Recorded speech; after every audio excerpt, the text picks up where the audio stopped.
दोस्तों पिछली वीडियो में हमने लोकसभा में पूछे गए प्रश्नों के बारे में बताया था और उसके उत्तर जो थे वह 24 तारीख को अपडेट होने थे। लेकिन दोस्तों किसी कारणवश मैं कल अपडेट नहीं कर सका, तो मैं आज आपके साथ वीडियो लेकर हाजिर हूँ। और दोस्तों उम्मीद करते हैं आपको हमारा यह वीडियो भी उसी तरह से पसंद आएगा जैसे कि पिछला वीडियो पसंद आया।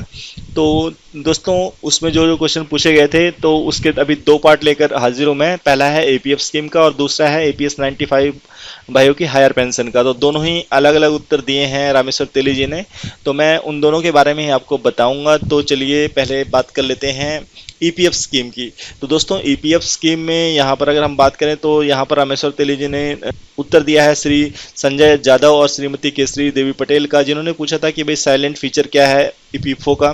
तो यहाँ पर जो रामेश्वर तेली जी ने बताया वह आप सभी जानते हैं, क्योंकि यह बेसिक है। तो मैं इस पे वीडियो को लंबा ना खींचते हुए सिर्फ शॉर्ट में बता रहा हूँ कि भाई जो ईपीओ प्रोविडेंट फंड स्कीम है वो 1952 में आई थी, और यह जो ईपीएफ प्रोविडेंट फंड के अंतर्गत 3 अलग अलग स्कीमें हैं, उनमें से ही यह एक है। और इस स्कीम के अंतर्गत दोस्तों जो मुख्य उद्देश्य है वो एम्प्लॉय को सामाजिक सुरक्षा प्रदान करना है। तो कोई भी ऐसा एम्प्लॉय जो कि किसी भी एक ऐसे संगठन में काम करता है जो ईपीएफओ के द्वारा कवर्ड है, तो अगर उसका वेतन 15,000 तक है तो वह इसमें ज्वाइन हो जाता है और उसको अपने मूल वेतन का 12% भाग देना पड़ता है, और इतना ही भाग उसके 12% भाग उसके एम्प्लॉयर को देना पड़ता है। ईपीएफओ प्रोविडेंट फंड का जो मैनेज है वह बोर्ड ऑफ ट्रस्टीज के द्वारा किया जाता है, जिसमें कि राज्य सरकारें और गवर्नमेंट सरकारें के प्रतिनिधि शामिल होते हैं।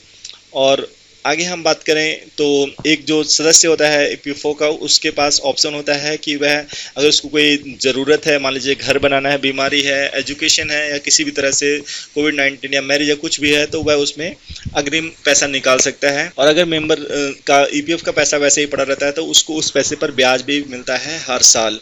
और हम बात करें तो उन्होंने स्टेट वाइज पूछी थी, जो कि बदायूं, प्रयागराज डिस्ट्रिक्ट उत्तर प्रदेश, रतनगिरी और सिंधुदुर्ग में कितने ईपीएफ जो है उपभोक्ता है अपना उन्होंने ईपीएफओ में अपना फंड जमा कराया, उसके बारे में जानकारी मांगी गई थी, तो वह आगे दी हुई है। जो प्रेजेंटली है वह 15,000 रुपये तक ही लोग इसमें जिनका वेतन है वही शामिल हो सकते हैं, जो कि 1/9/2014 से लागू है। और एज पर paragraph 72(6) the EPF scheme 1952 certain accounts are classified in inoperative accounts. तो कुछ ऐसे खाते हैं जो कि निष्क्रिय घोषित हो चुके हैं, घोषित जितने भी खाते हैं हाउएवर डिफाइंड क्लेमेंट्स, तो लेकिन कुछ ऐसे उनके ऊपर भी क्लेम आता रहता है। तो अगर हम बात करें तो 31/3/2022 तक जो टोटल अमाउंट है वह 4,962.70 करोड़ रुपए हैं, जो कि इस तरह से निष्क्रिय खातों में पड़े हुए हैं। आगे उन्होंने यह राज्यवार ब्यौरा दिया था कि किस राज्य में कितने हैं। जैसे अंडमान और निकोबार में आइलैंड में 20,240 हैं। अगर हम अरुणाचल प्रदेश की बात करें तो वहाँ पर 11,642 हैं। अगर हम दिल्ली की बात करें तो वहाँ पर 40,07,063 एम्प्लॉयज़ हैं। तो दोस्तों अलग अलग स्टेट में अलग अलग हैं। तो यहाँ पर बेसिकली उन्होंने हाईलाइट करके दिया है कि महाराष्ट्र में रत्नगिरी में कितने हैं और सिंधुदुर्ग में कितने हैं, और महाराष्ट्र का अलग से दिया गया है आंकड़ा 4,287 और प्रयागराज में 76,790 एम्प्लॉयज हैं। दोस्तों यह पहला पार्ट था। अब चलिए चलते हैं हम दूसरे पार्ट की तरफ। दूसरे पार्ट में डॉक्टर विष्णु प्रसाद एमके और श्री TRVS रमेश ने पूछा था कि whether the government has taken note of criticism against unfeasible requirements and complex process in the unified portal rolled out by EPFO for submission of joint option as higher pension।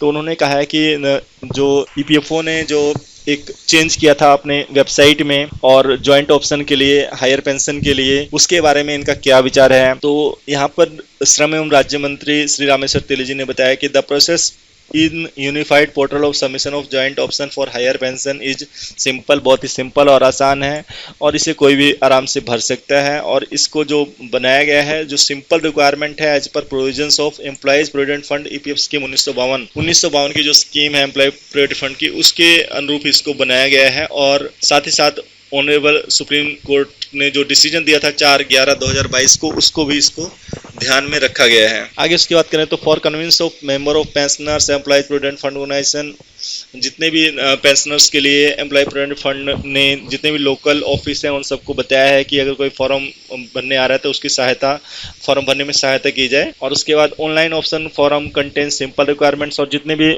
Online इस तरह के option हैं वहाँ पर बिल्कुल simple requirement है, और जो कि सुप्रीम कोर्ट ने जो जजमेंट दी थी उसी तरह से है, और ईपीएफओ की स्कीम के जो ऑप्शन और ईपीएस 1995 है उसकी तरह से है। आगे उन्होंने बताया कि the joint option under paragraph 26(6) of EPF scheme 1951 is not a new requirement.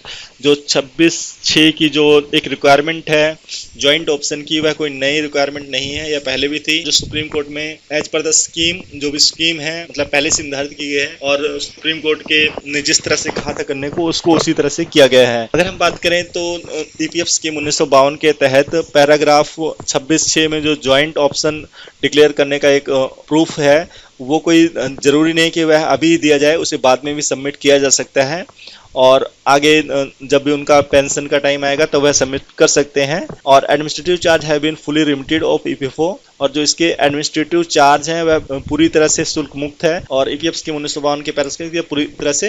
तो उम्मीद करते हैं दोस्तों आपको इस वीडियो में जरूर कुछ जानने को मिला होगा। अगर आपको कुछ जानने को मिला है तो प्लीज कमेंट जरूर कीजिएगा और दोस्तों फिर मिलेंगे अगले वीडियो में। नमस्कार।